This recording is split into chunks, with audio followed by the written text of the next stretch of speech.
Olá pessoal, essa é a nona aula da disciplina Microcontroladores. Na aula de hoje, nós vamos estudar temporizadores e contadores do microcontrolador 150.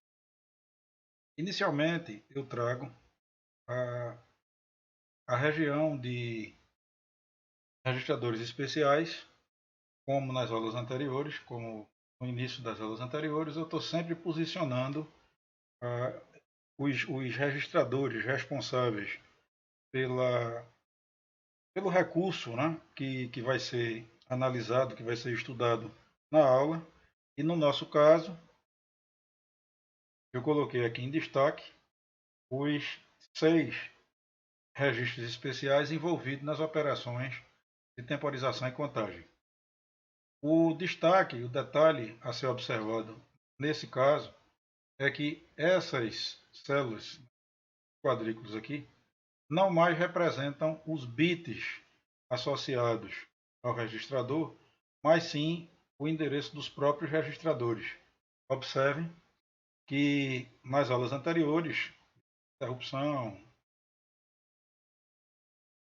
o destaque ficou para todos os registradores e os seus bits individualmente endereçáveis. Aqui nós temos o destaque nessa coluna dos registradores, que nós já vimos anteriormente, registradores que são bit endereçáveis, mas fora dessa coluna, ou seja, o SBUF, TMOD, SP, o DPTR dividido aqui em DPH e DPL, e todos esses, exceto o TCOM, que nós já vimos anteriormente, também é utilizado a configuração das interrupções externas, exceto pelo TCOM, todos os outros 5, o TMOD e os pares THTL0 e THTL1, não são endereçáveis a nível de bit. E por isso, um olhar mais atento mostra que esse slide não é rigorosamente o mesmo que eu vinha mostrando nas aulas anteriores. O destaque, quer dizer, a mudança, é exatamente porque agora vamos trabalhar com uma série de registradores que não são bit endereçáveis, são apenas byte endereçáveis. Mais uma vez, aqui ao lado, o primeiro endereço, né, ou o endereço associado ao primeiro registrador aqui da coluna. Então, o TCOM ocupa a posição 88, sendo que aqui nessa coluna estão os bits endereçáveis. Então, o TCOM é bit endereçável, como a gente já viu. O TMOD ocupa a posição 89, o TL0 8A, o TH0 8B, o TL1 8C e o TH1 8D. Tá? Repito, o único dos 6 envolvidos nos recursos que nós vamos estudar hoje, o único bit endereçável é o TCOM.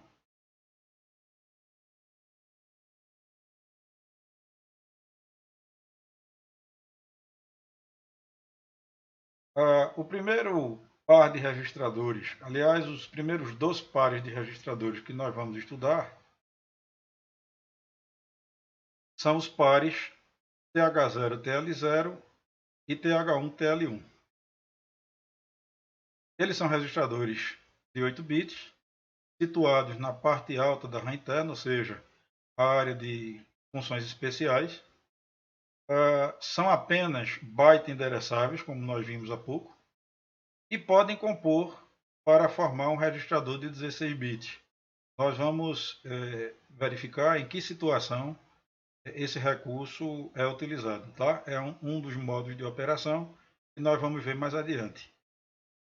É neles que ocorre a contagem dos valores, né, utilizados nas operações de temporização e contagem de eventos. Ou seja, os valores que estão sendo contados e registrados ocorrem nos pares TL0, TH0 para o temporizador contador 0 e TL1, TH1 para o temporizador contador 1. O primeiro registrador já é conhecido nosso, é o TCOM. É o único de todos que nós vamos estudar hoje que é bit endereçável. Esses primeiros 4 bits que nós estamos vendo aqui do lado são bits ligados às interrupções externas, nós já vimos na aula passada. E agora nós vamos explorar os 4 bits mais significativos, ou seja, o nibble mais significativo, que está diretamente relacionado com as operações de temporização e contagem. Aqui nós temos o TR0, que seria um liga-desliga, né, um start-stop ou um inicia e para o temporizador 0. O TF0, que é o flag que sinaliza a interrupção, nós vamos verificar que esse flag é setado todas as vezes que há um overflow dos registros de contagem, ou seja, dos pares TH0 e TL0 ou TH1 e TL1. Quando há um overflow do registro de contagem, no caso do TC0, esse bit TF0 é setado. Aqui no TR1 a função é rigorosamente a mesma do TR0, exceto que aqui funciona como um liga-desliga do TC1, ou seja, do Time Counter 1 ou temporizador contador 1. E o TF1 é o flag que sinaliza interrupção para esse contador. E mais uma vez, esse flag é setado no momento em que há um overflow dos registros de contagem ligados, né, relacionados ao temporizador contador 1. Agora nós temos aqui mais um registrador envolvido nessas operações que nós estamos estudando hoje. É byte endereçável apenas, ou seja, esses bits, né, embora tenham seus flags aqui, embora indicados, esses flags, né, esses bits não são endereçáveis individualmente, ou seja, toda a configuração das operações de temporização e contagem devem ser feitas através de transferência de byte para esse registro.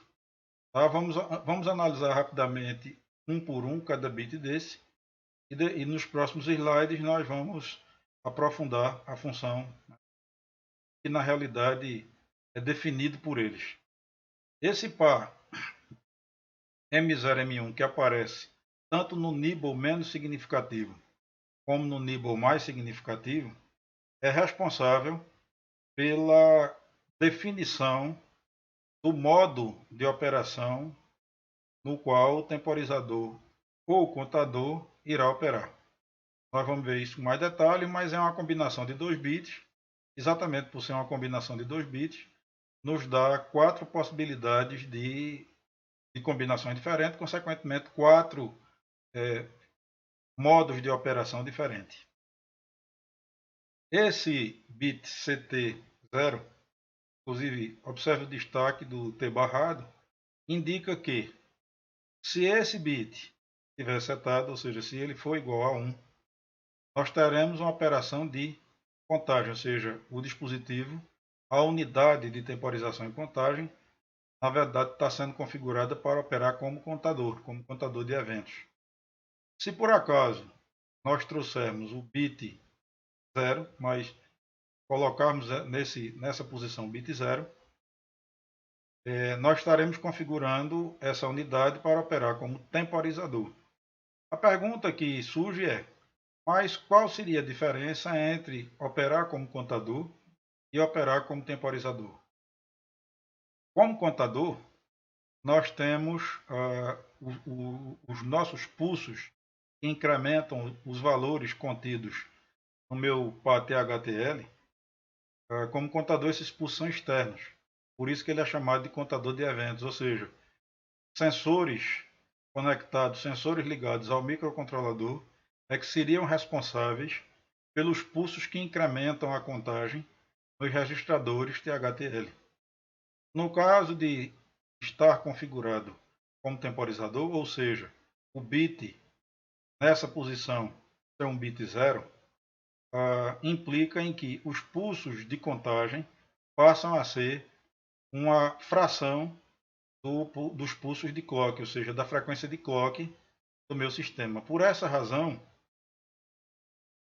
nessa função, nós dizemos que a unidade está configurada como temporizador. Por quê?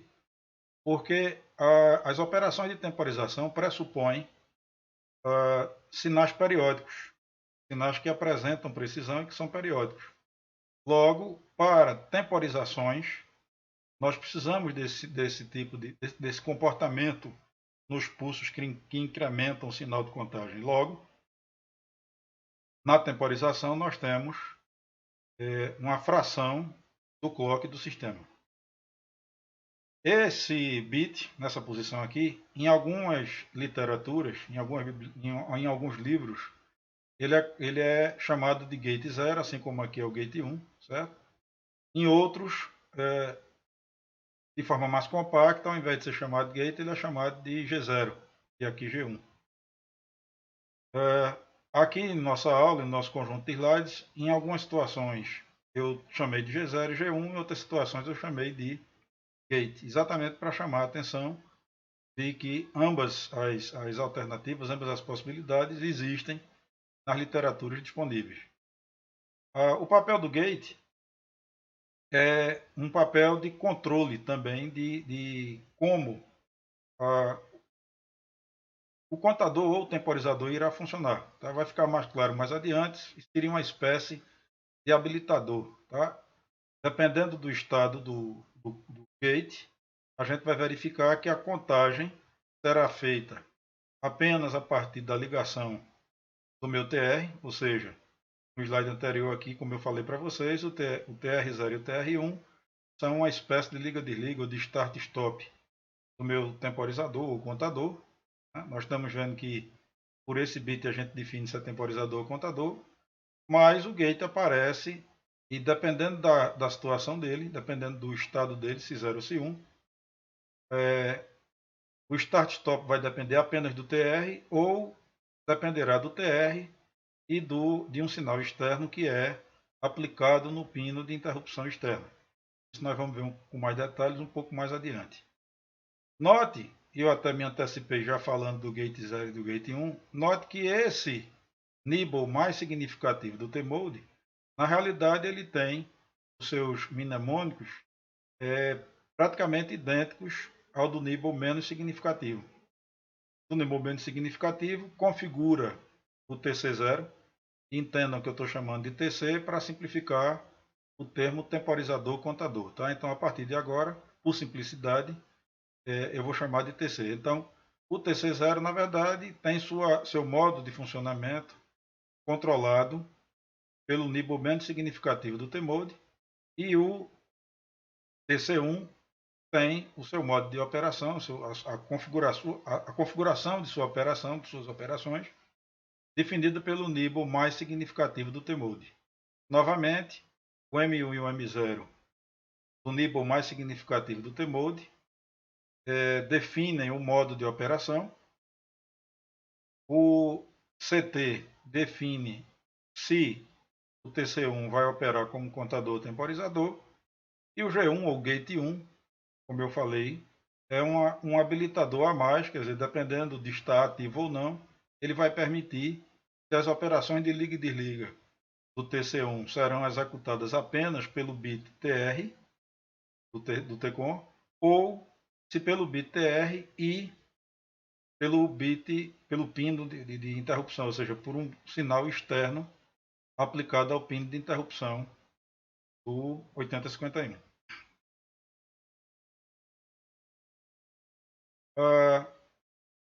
Ainda sobre o T-Mode, né, e agora detalhando um pouco mais o comportamento de cada sinal desse, vamos ver, no caso do CT, veja que quando ele é igual a zero, o sistema opera como temporizador, como eu falei para vocês, e os pulsos incrementam os registradores, os pulsos que incrementam os registradores serão internos e igual a 1/12 da frequência do clock.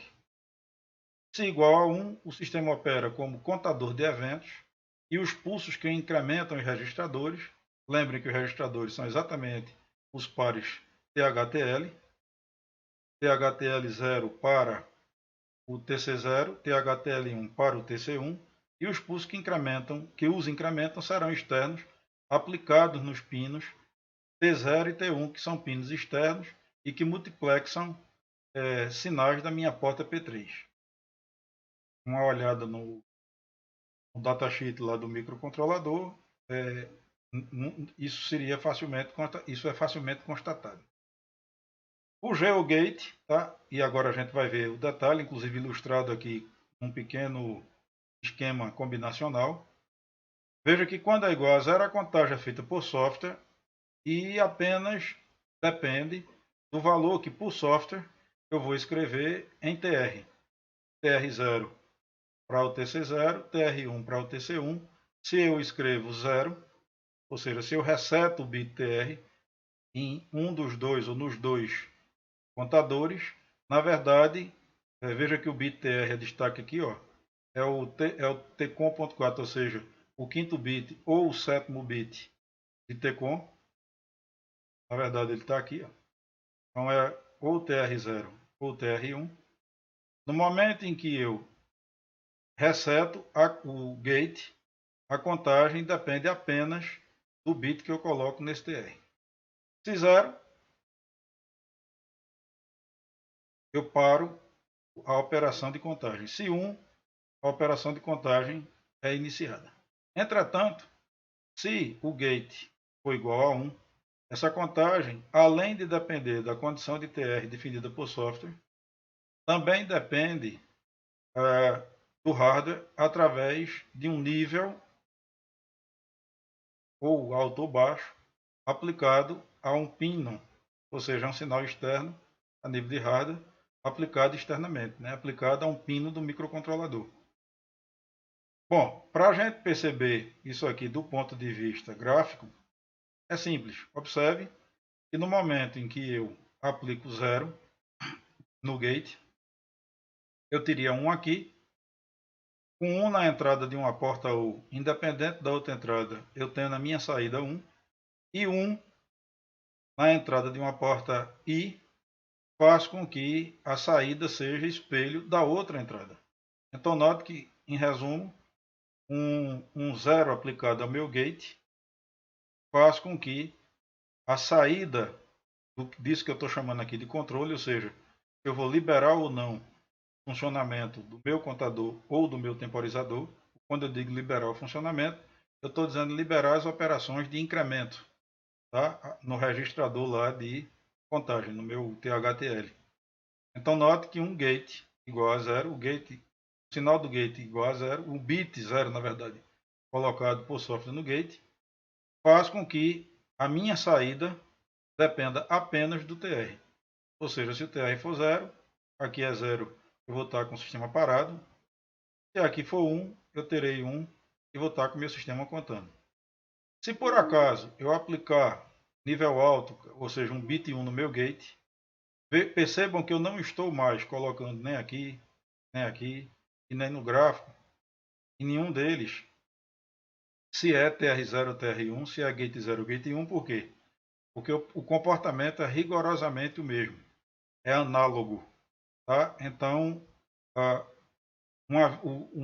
o que funciona para um funciona para outro. Tá? Então, eu estou poupando de colocar índices. Entendam que isso aqui é comum tanto para o TC1 quanto para o TC0. Observe que no gate, uma vez que eu colocar nível alto, ou seja, setar o bit, como o texto aqui diz, eu vou depender não só do TR, como do sinal aplicado externamente no pino int. Int 0, mais uma vez, int 0 e int 1. Né? Quando eu estiver configurando o TC0, a entrada é no int 0. Quando eu estiver configurando o TC1, a entrada é no int 1. Ou seja, um bit 1 aqui resulta em 0 na minha porta U. Observe que 0 na porta U faz a saída ser um espelho da outra entrada. Então, o nível de tensão que vai aparecer aqui, o bit que vai aparecer aqui, depende, nesse caso, do int. Se o int for 1, mais uma vez eu terei 1 aqui e, mais uma vez, eu vou ter a minha saída como espelho do TR. Ou seja, meu int ele seria uma espécie de habilitador, né, do TR. Se eu aplicar o 0, na verdade, veja que 0 e 0 na U é 0. Um 0 na porta I faz com que a saída seja 0, independente do estado da outra entrada. Logo, se eu tiver com um gate nível alto, um int nulo, um bit 0, um int, um nível baixo aqui aplicado em int, fará com que o meu sistema pare. Tá? Então note que quando o gate está 1, quando o gate está setado, eu dependo tanto do tr quanto do int para permitir, para liberar os pulsos de clock, os pulsos que incrementam os meus registradores de contagem, sejam eles uma fração do clock, para o caso de estar configurado como um temporizador, ou pulsos externos aplicados em T1 ou T0, contando eventos, tá? Como uma vez que esteja configurado como um contador de eventos. Os dois últimos bits, no caso, os dois bits menos significativos, tanto do nibble mais significativo, que controla o TC1, como do nibble menos significativo, que controla o TC0, está aqui, ó, M1, M0 e M1, M0. Como eu falei, eles definem o modo de operação. Percebam que eu tenho 4 combinações possíveis, tendo em vista que são 2 bits, e vamos agora ver qual é o comportamento de cada um dos modos. No modo 0, nós temos um temporizador. O contador sempre será um temporizador. O contador, tá, gente? Exceto no último modo, que a gente vai ver, mas sempre nesses 3 primeiros modos, no modo 0, 1 e 2, nós teremos opções de temporização ou contagem, a depender do meu bit CT. Nesse caso, vai ser um temporizador ou contador de 8 bits, com divisor de frequência de até 32 vezes. Mais uma vez, eu digo a vocês, a gente vai ver um pouco mais de detalhes isso no próximo slide, mas adiantando, o que eu posso dizer é, um dos registros de contagem será o temporizador, o contador, vai ser a unidade de contagem propriamente dita, e o outro vai ter uma combinação de 5 bits, por isso a gente pode dividir por até 32 vezes. Então eu tenho um dos contadores como unidade de contagem e o outro contador, o outro registro, eu armazenarei um valor entre 0 e 31, por isso que a gente diz que pode ser dividido até 32 vezes, porque são 5 bits, então são 32 possíveis combinações, e por isso ele pode contar até 8.162, eu coloquei aqui entre parênteses, 8.162 é 32 vezes 255, isso vai ficar mais claro no próximo slide. Lembrem que eu falei para vocês que o flag de interrupção lá do meu TCOM, ele é setado todas as vezes que ocorre um overflow do meu registro de contagem. Veja que se eu tenho um deles, que é um contador de 8 bits, e o outro que será um armazenador de um elemento divisor, percebam que o que é que significa 255 vezes 32, que seria o máximo de eventos que eu poderia contar, por exemplo. 255 em decimal corresponde a FF em hexa ou todos os meus 8 bits setados. Observe que quando eu tenho todos os meus 8 bits setados, ou quando eu estou com o meu registrador de 8 bits igual a FF, o próximo pulso que incrementa essa contagem levaria ele a um overflow.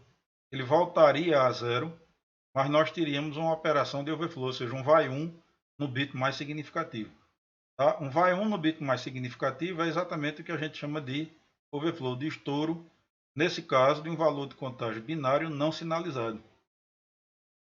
Como eu estou, nesse caso do exemplo, dividindo pelo maior valor possível de ser escrito com 5 bits, estou dividindo por 32, perceba que a ideia que está por trás dessa divisão ou dessa contagem, desses moldes que eu estou explicando para vocês, é o seguinte, é que o meu registrador de contagem, ele só será incrementado, no caso desse exemplo, após 32 pulsos ou do clock, no caso da configuração como temporizador, ou de algum sensor de algum sinal que está sendo aplicado externamente a uma das entradas T0 ou T1.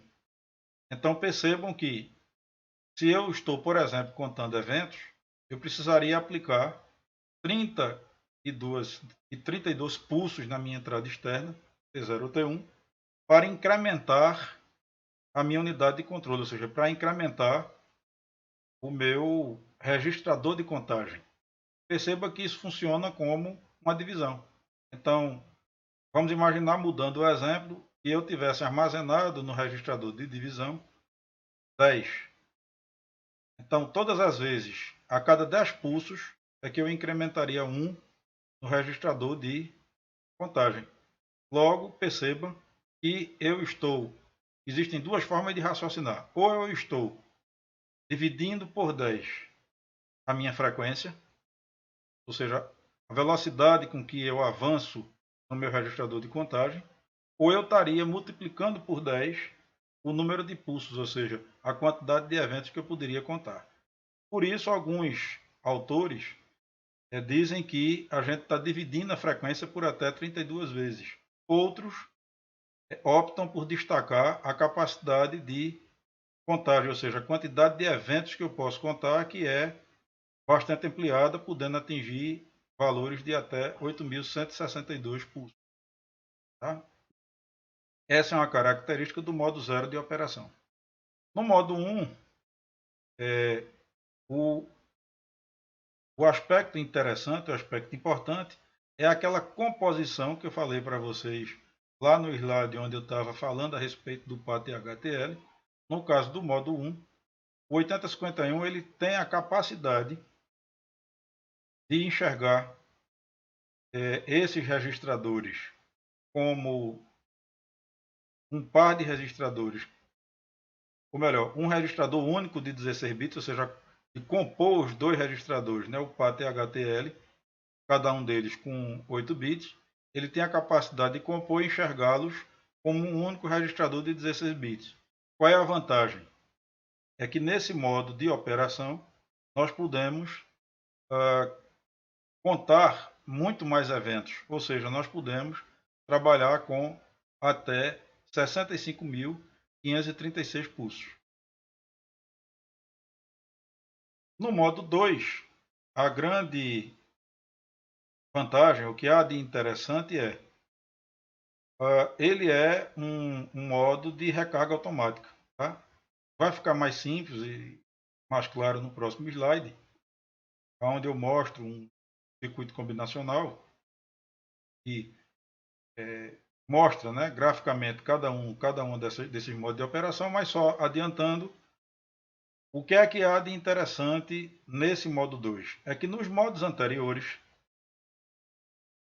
uma vez que ocorra o overflow, eu tenho que, através do software, e aí se a interrupção do canal de temporização e contagem estiver habilitada, a gente sabe que o processo é, uma vez que ocorre o overflow e a chamada da subrotina, o PC é automaticamente carregado com o vetor da interrupção de um dos T6. Na rotina de tratamento da interrupção, para os modos 0 e 1, por exemplo, nós temos que carregar novamente com o valor de contagem, os registros de contagem, o valor prévio a partir do qual nós queremos contar. E é importante que isso fique bem compreendido. Veja bem, como a interrupção ocorre no overflow, é muito importante que vocês compreendam que o valor de interesse será sempre o maior valor, ou seja, no caso de um registrador de 8 bits, no caso de um modo de contagem de 8 bits, seria 255 em decimal, o FF em hexa. Então, se eu quero que a cada 10 pulsos, por exemplo, ocorra um pedido de interrupção, o valor que eu vou armazenar no registrador vai ser o maior deles, que é 255, menos 10. Então veja que 255 menos 10 me daria 245.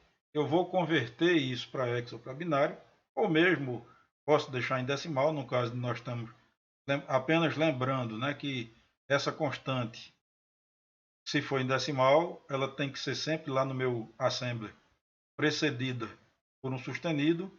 No caso de um valor decimal, não há necessidade, o default, né, é decimal, ou seja, não haveria necessidade da indicação 1B de binário ou H de hexa. Então, eu poderia sim escrever 245. Por quê? Porque na hora que eu carrego com 245 e começo a incrementar, perceba que com 10 pulsos ocorre o overflow. Então, se eu quero um overflow e, consequentemente, um pedido de interrupção a cada 10 pulsos, eu tenho que carregar com o máximo da contagem, que no caso de 8 bits seria 255, menos 10. Ou seja, eu tenho que sempre subtrair do valor máximo daquele contador, se de 8 bits 255, se de 16 65.535, tem que sempre subtrair o número de pulsos que eu quero, na verdade, contar. Por quê? Porque se eu estou, por exemplo, com 245 e incremento 10 vezes, que é o que eu quero, ou seja, contar 10 pulsos, ou seja, que algo aconteça após 10 pulsos, e ao chegar em 255, o próximo incremento corresponde a um overflow e, consequentemente, a um pedido de interrupção. Certo? É simples, é esquisito, mas é simples. Tá? Ou seja, é só compreender o mecanismo. A interrupção é pedida com overflow, logo vai ser, para que eu saiba qual valor eu vou carregar no registro, basta que eu pegue o maior valor, ou seja, aquele que um único pulso faria com que ele ultrapassasse o valor máximo, eu pego o máximo, o maior valor possível escrito com aquela quantidade de bits, seja 8 ou 16, subtraio do número de pulsos, né, ou de eventos que eu estou monitorando, eu desejo, na verdade, que seja monitorado, e carrego o meu registrador com o resultado dessa subtração. No caso de serem 10 pulsos, como eu citei, 255 menos 10, 245, então eu vou carregar a minha unidade de contagem com 245. E aí, a grande vantagem do modo 2 é que nas outras duas operações, essa recarga, partindo da premissa que eu estou trabalhando com um processo cíclico, ou seja, que meus eventos, seja ele de 10 pulsos, 20 pulsos, enfim, n pulsos, mas que seja algo cíclico, ou seja, todas as vezes que ocorrer um pedido de interrupção, eu quero gatilhar, eu quero armar o sistema para que ele conte mais n eventos, no caso do exemplo aqui, mais 10 pulsos. Se isso for cíclico, ou seja, se for algo que se repete periodicamente, então eu preciso, na subrotina de tratamento da interrupção, lembrar de carregar novamente o registrador de contagem com aquele valor. Tá? Ou seja, isso é feito por software. No caso do modo 2, é o único dos modos onde isso não é necessário, ou seja, é conhecido como modo ele é um contador de 8 bits, ou seja, um dos registradores, né, do PAT-HTL é o registro de contagem e o outro vai ser o registro de recarga automática. Ou seja, no caso do nosso exemplo, contar 10 pulsos implicaria em colocar de início 245 em cada um dos registros, mas os pulsos de contagem incrementariam um deles no momento em que ocorre o overflow, consequentemente a chamada da subrotina. Não precisa na subrotina de recarregá-lo. Por quê? Porque aquele outro valor, no caso do exemplo 245, é preservado, é conservado lá naquele registrador de recarga, e todas as vezes que ocorre o pedido de interrupção, o registrador de contagem é recarregado automaticamente com aquele valor que eu estabeleci para ser o valor de recarga. E por último, o modo 3, como eu coloquei aqui, ó, é um intervalador ou contador de eventos de 8 bits. No caso específico, porque aqui o TC1, ou seja, temporizador contador 1, não é utilizado nesse modo. No modo 3, eu só trabalho com o par TH-TL0, ou seja, eu só trabalho com o temporizador contador 0, e o byte menos significativo, ou seja, o TL, né, que é o TLOW, são os 8 bits ou o byte menos significativo, vai funcionar ou como intervalador ou como contador de evento de 8 bits. A gente vai ter a possibilidade de configurar. E o mais significativo, quer dizer, o byte mais significativo, o registrador mais alto, o TH0.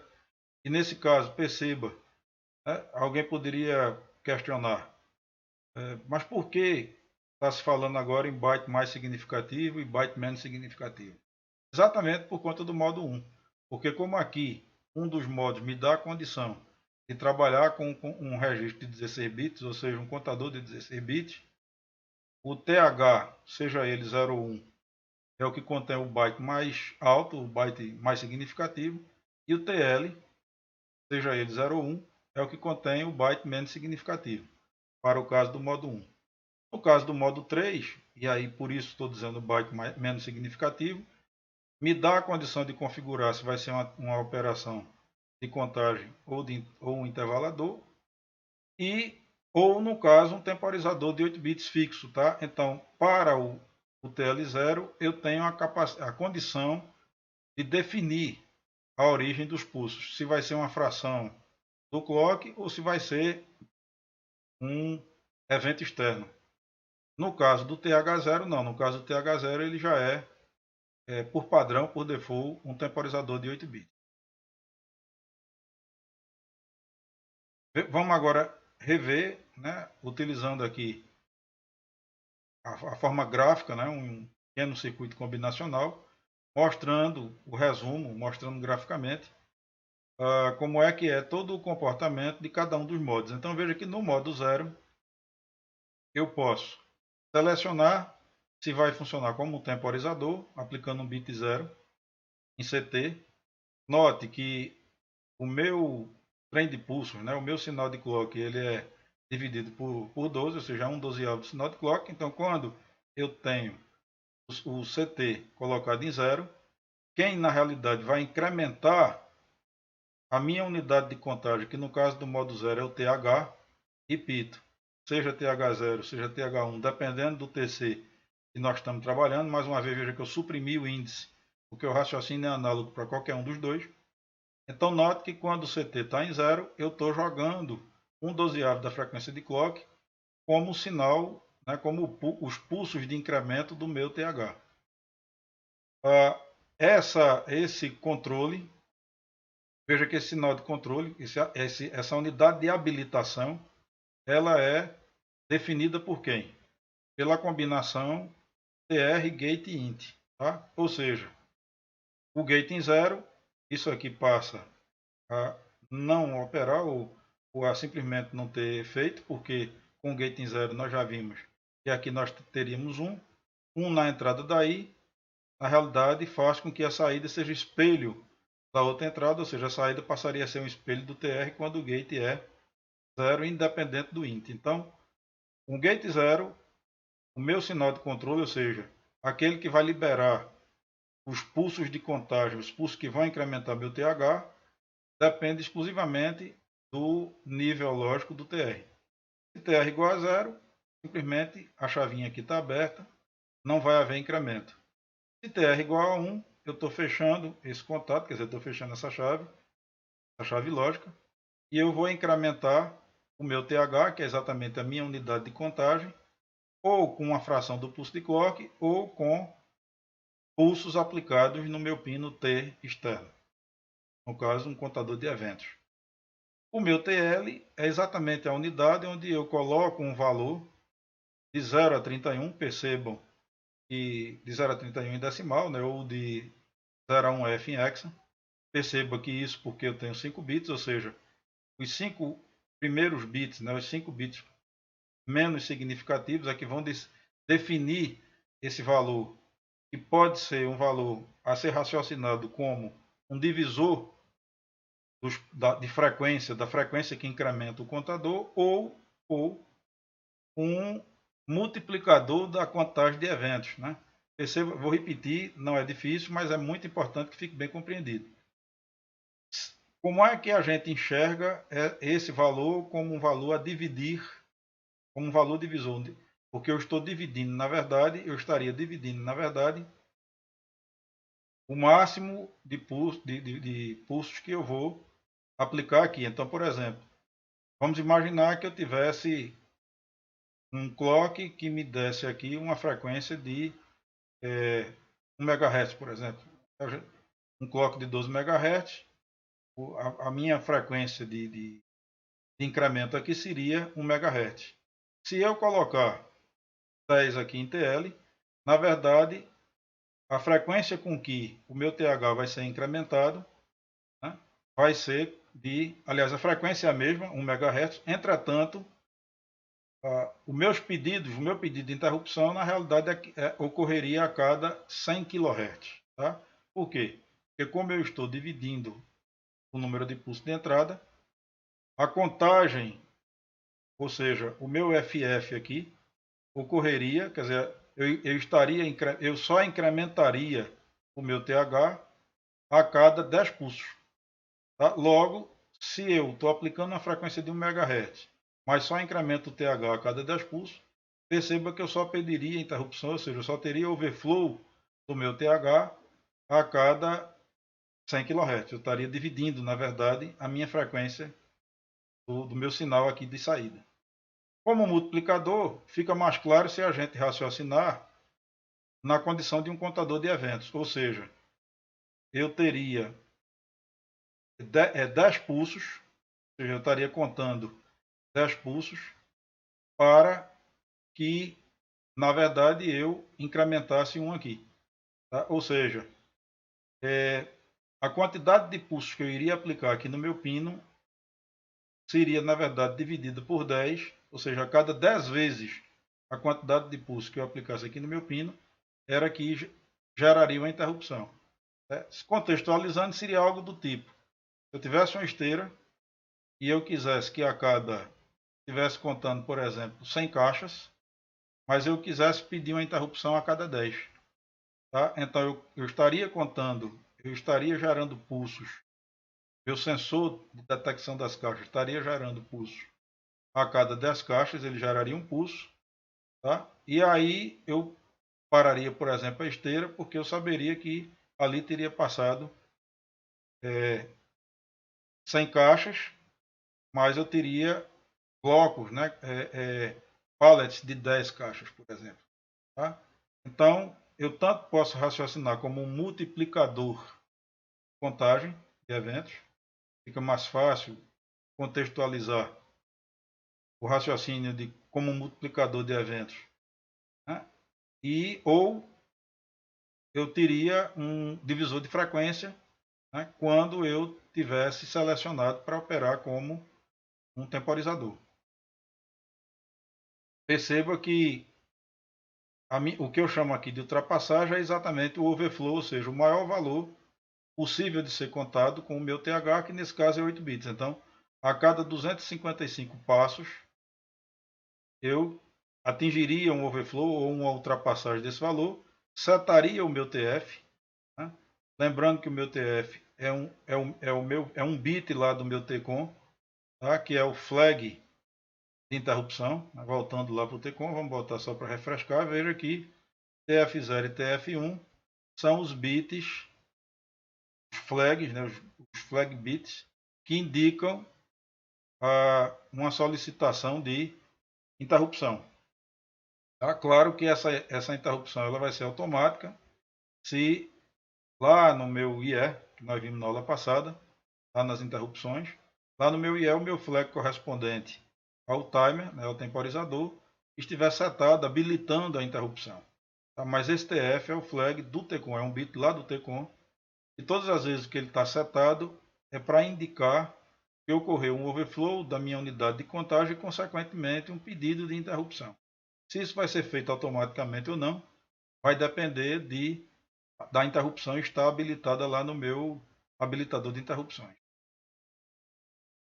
No modo 1, veja que, do ponto de vista da habilitação, ou seja, da liberação do meu sinal de controle, o funcionamento é rigorosamente o mesmo. Né? Se o gate estiver zerado, vai depender apenas do TR. Se ele estiver setado, vai depender do TR e do sinal externo aplicado no INT. E aqui também, o CT zerado indica um doseavo da frequência de clock como o pulso de incremento de contagem, ou um sinal externo, né, como o pulso de incremento de contagem. Então, perceba isso, né? A temporização é sempre um sinal periódico e uma fração de um dozeavo da frequência de clock. Nessa hora a gente diz que ele está configurado como temporizador. Como contador, no caso a gente diz contador de eventos, quem incrementa a contagem é um sinal oscilante, no caso, um sinal externo, não necessariamente periódico, pode ser aleatório, porque na verdade eu estou contando eventos, ou seja, contextualizando, como eu acabei de explicar, poderia ser uma esteira, onde eu estou ali efetivamente efetuando a contagem, caixas ou qualquer outro tipo de objeto. Tá? E aí esse pulso, né, vindo de um sensor externo, por exemplo, é que incrementa a minha unidade de contagem. O detalhe é que no modo 1, como nós vimos, ele passa a operar como um contador de 16 bits, compondo essas duas unidades. Tá?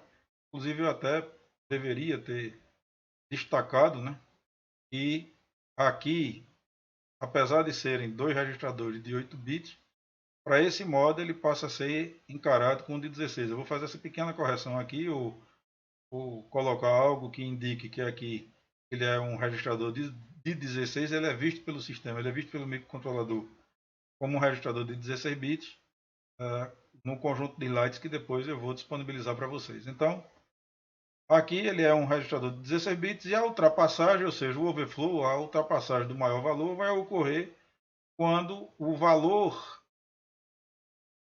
composto aqui pelo PAT-HTL atingir FF, FF em hexa ou 65.535 em decimal. Tá?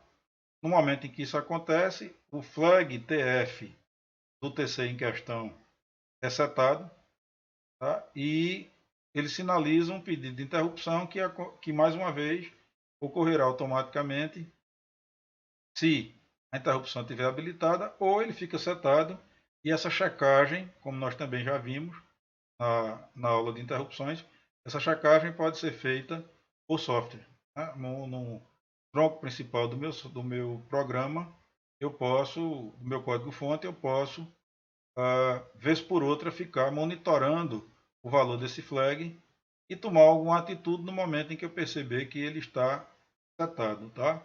Então, é aquilo que a gente discutiu na aula de interrupções. Eu posso habilitar um processo de pedido de interrupção de atendimento automático quando eu habilito no meu IE, né, no meu habilitador de interrupções, ou simplesmente fazer isso por software, ciclicamente, ou através até de um processo de temporização. Eu posso checar, ficar observando ou colocar um laço no programa para ficar monitorando o momento onde esse TF for setado. No modo 2, mais uma vez esse bloco aqui funciona de maneira rigorosamente igual. Aqui também, certo? A diferença está em que a unidade de contagem é o meu TL. Veja que são dois registradores de 8 bits novamente. A unidade de contagem é o meu TL, só que todas as vezes que ocorre um overflow, ou seja, que TL atinge FF ou 255, o próximo pulso, que corresponde ao overflow, vai setar o meu TF correspondente e automaticamente, independente de uma recarga feita por software, que é o caso dos outros dois modos, nesse modo 2, essa recarga será feita automaticamente todas as vezes que ocorrer o overflow, ou seja, o valor que eu armazenar aqui em TH será carregado automaticamente em TL. Tá? Então, se eu quero, por exemplo, como eu dei o exemplo lá, né? 10 pulsos, se eu quero, então eu faria 255 menos 10, 245. Colocaria 245 aqui, colocaria 245 aqui, Após 10 pulsos eu tenho um overflow, vou setar meu TF, esse TF é setado, mas automaticamente, já que aqui, após o overflow, em tese, esse TL voltaria para zero, nos outros dois modos ele volta para zero, você precisaria recarregar o valor do software. No modo 2, não. No modo 2, no momento em que ocorre o overflow, a setagem de TF, TH, o valor contido em TH é automaticamente carregado no TL. E no modo 3, o último deles, vocês lembram, né? Lá no slide onde eu condensei, né, uma breve explicação a respeito dos três modos, observe que o meu TC1 ele fica inoperante nesse modo, ou seja, eu trabalho apenas com um deles, no caso o TC0, aonde o meu TL0 passaria a ser ou um contador de eventos ou um temporizador, ou seja, veja que o comportamento é análogo ao que a gente viu até agora, com essa unidade aqui definindo se a liberação vai depender apenas do TR0 ou do TR0 e do int, a depender da condição do gate, tudo igual ao que a gente viu até agora. Entretanto, isso só para o TL0, ou seja, ele seria um contador de eventos de 8 bits, a contagem seria feita no TL0 e no caso do TH0, eu não tenho a opção de trabalhar como contador de eventos. No caso do TH0, ele seria apenas um temporizador. Tá? Observe que o sinal que incrementa a contagem no TH depende exclusivamente do TR1.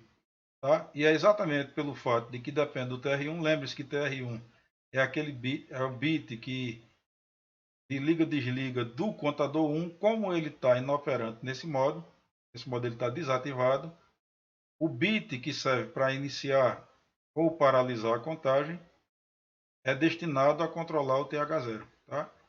Esse modo 3 é um modo um tanto quanto excêntrico, mas ele é interessante porque, contextualizando, seria um modo que a gente que habilitaria, por exemplo, o 8051, um microcontrolador, a trabalhar, por exemplo, como um medidor de largura de pulso ou uma espécie de frequencímetro. Por quê? Porque eu posso colocar o meu sinal, eu posso habilitar aqui como um contador de eventos, tá?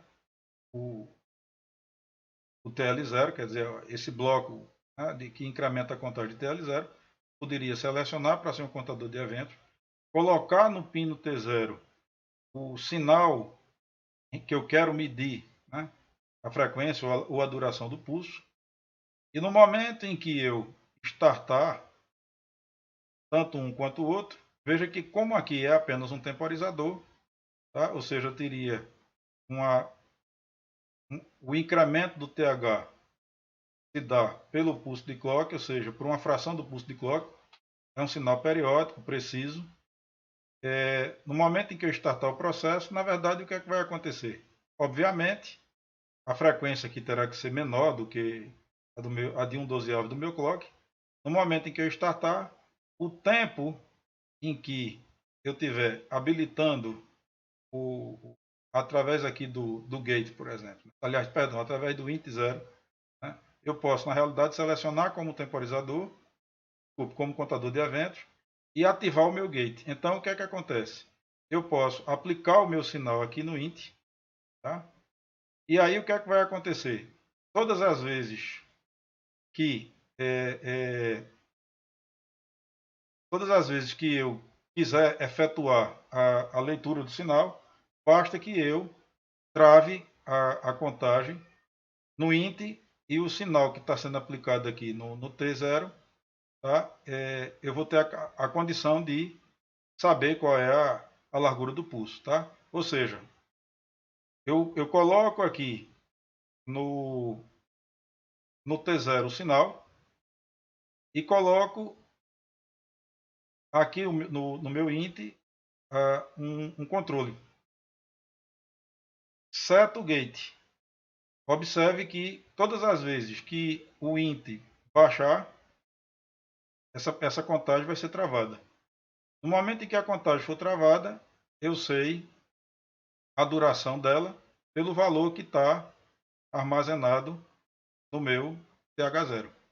Certo? Então, na verdade, essa unidade, esse modo 3, é um modo diferente, ele é um modo excêntrico, né? Um pouco diferente dos anteriores, porque ele me dá a possibilidade de fazer com que o microcontrolador opere como um frequencímetro ou um medidor de largura de pulso. Tá? Espero que vocês tenham entendido. Né? Por quê? Por que isso é possível? Porque note que no momento em que eu seleciono aqui para um contador de eventos, eu passaria a ter o quê? Eu passaria a ter meu pulso de incremento dependendo do sinal aplicado aqui. O meu gate, obviamente, estaria setado, fazendo com que a liberação da contagem dependesse exatamente do nível de sinal aplicado ao int. Então, é exatamente o fato de ter controle sobre a contagem TR0, que eu posso fazer por software, de ter um sinal de sair, um sinal de que habilita essa contagem, dependendo do valor do int. E o próprio sinal aplicado aqui em T0, veja que eu tenho um controle amplo a respeito dos pulsos que eu estou aplicando em T0, consequentemente, do incremento do valor aqui em TL0, tá? Ou seja, da contagem aqui em TL0, e aí o que é que acontece? Dependendo da quantidade de incrementos aqui e do tempo passado aqui, ou seja, da quantidade de pulso que eu joguei aqui, é possível saber, né, qual é a duração da minha largura de pulso ou a frequência que está sendo aplicada em T0. Porque eu vou ter aqui em TH0 um sinal proveniente de uma fração aqui do clock, ou seja, algo que é preciso, que é periódico. No caso de um clock, por exemplo, de 12 MHz, eu estaria incrementando isso aqui a cada 1 microsegundo, né? Ou seja, uma frequência de 1 MHz. E aí a quantidade de pulsos contados aqui em TH0 mediria, por exemplo, a largura do pulso aplicado aqui, porque basta que eu multiplicasse o valor armazenado aqui, né, pelo valor armazenado aqui, lembrando que cada um desses aqui foi incrementado a cada 1 microsegundo. Então veja que não é tão difícil, né? Apesar de ser algo um pouco diferente, mas é um recurso especial, né, do 8051, que dá a ele a condição de ser medidor de largura de pulso, ou em outras palavras, um frequencímetro, um medidor da frequência do sinal aplicado aqui em T0. E por último, nós temos todo aqui um resumo. Eu achei bastante interessante esse gráficozinho aqui, né? Essa forma de, através de um circuito combinacional envolvendo os dois principais registradores, né, envolvidos aqui nas operações de temporização e contagem, o TMOD e o TCOM. Aqui nós temos clock, clock é o TX, né, quer dizer, aqui quando o sinal, a origem do sinal é externo, aqui quando a origem do sinal é interno, aqui definindo se eu tenho temporização ou contagem, aqui o flag que liga ou desliga o procedimento, né, o processo de operação e contagem, aqui o meu gate, que é o meu habilitador, aqui minha interrupção. Aqui o gate é um habilitador por software, aqui a interrupção seria um habilitador por hardware, ou seja, esse circuito, né, contempla todos os sinais envolvidos na liberação do processo, né, de contagem. Aqui eu tenho todos os meus, todas as possíveis, né, configurações, modo 0, 1, 2 e 3. Né, nos três primeiros, observe que é sempre TLX, THX, por quê? Porque eu posso ter o PA-TH-TL0, TH-TL1, e no último caso é que eu estou aqui amarrando o TL0 e o TH0, porque aquele é o modo 13, é aquele caso, é aquela situação onde eu estou com o meu TC1 inoperante, tá? Desligado. É bastante didático, é um resumo bem interessante, ou seja, aqui eu tenho a combinação dos bits que estabelece os modos. Aqui eu estou mostrando a vocês o flag TF, né, de onde é que ele é oriundo, ou seja, no caso do modo 0, o registrador de contagem é o TH, logo é o overflow do TH que gera o TF. No 2, também o meu TH, tá? O problema, aliás, perdão, no modo 1, tá certo? Aqui no modo 0 é o TH. Um contador de 8 bits, né, com grayscaler de 32, de no máximo 32. Né? No caso do modo 1, eu tenho um contador de 16 bits, então o overflow, na verdade, como isso aqui é visto como um contador de 16 bits, o overflow seria, né, em 65.535 pulsos. No modo 2, eu volto para um contador de 8 bits. Entretanto, veja que o meu registrador, minha unidade de contagem é o byte menos significativo, o mais significativo é o de recarga. Então, é o overflow do TL que vai gerar o flag de interrupção. E no último eu tenho, na verdade, os dois flags de interrupção, quer dizer, o TF1, né, é utilizado pelo overflow do TH0 e o TF0 é utilizado pelo overflow do TL0. Lembrando que eu posso utilizar, eu utilizo aqui o TR1 como bit que incrementa o TH0 e o TF1 como flag de interrupção do TH0, ou seja, do overflow do TH0, porque esse par TR1, TF1, que nos outros três modos está ligado ao TC1, nesse caso aí ele está ligado ao TC0, porque no modo 3, que é aquele modo para contagem de pulsos ou para operar como frequencímetro, que foi o último que nós vimos, no modo 3, o meu TC1 está inoperante, logo os dois flags associados a ele são utilizados para o TC0, mais especificamente para o TH0. Tá?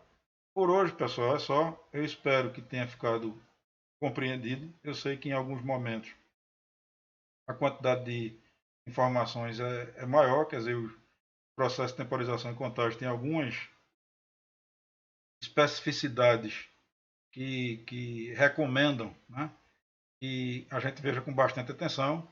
Nós vamos contextualizar isso através de, mais uma vez, através de simulação, tá, ao longo da semana, mas não é difícil, acreditem, né, prestem atenção. Eu fui mais lento hoje de maneira proposital, exatamente porque eu sei que esse recurso do 8051 envolve muito mais registradores, enfim, né? Esse modo 3, por exemplo, de contagem, ele é um modo específico, diferente. Tá? Espero que tenha entendido. De qualquer modo, se houver qualquer dúvida, não deixem de colocar aqui no canal, tá? Terei um imenso prazer em responder. E na próxima aula eu trarei uma contextualização utilizando, como tem ocorrido nas semanas anteriores, um circuito, uma situação, um problema, tá? Uma simulação para contextualizar o conteúdo visto hoje. Tá? Até a próxima aula.